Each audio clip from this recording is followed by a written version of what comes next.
మనం ఒక కొబ్బరికాయ శివాలయానికి పట్టుకెళ్ళాం అనుకోండి, ఆ కొబ్బరికాయ కొట్టి 2 చెక్కలు ఈశ్వరుడికి నైవేద్యం పెట్టి మనకి ప్రసాదంగా సగం ఇస్తారు, ఓ కొబ్బరి చెక్క ఇస్తారు, కాసిన అరటిపళ్ళు ఇస్తారు.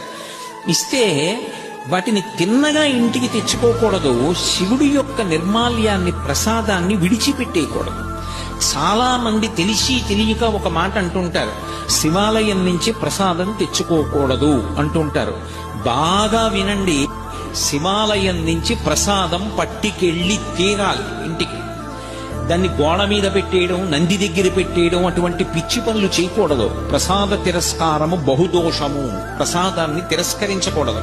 అందుకే అన్నవరం సత్యనారాయణ స్వామి కథలో ప్రసాదాన్ని తీసుకోకుండా ఆ పిల్ల భర్తని చూడ్డానికి వెడితే పడవ మునిగిపోతుంది. ఒక కథలో ఏమిటి, ప్రసాదం తినకపోతే పడవలో ముంచేసేటంతటి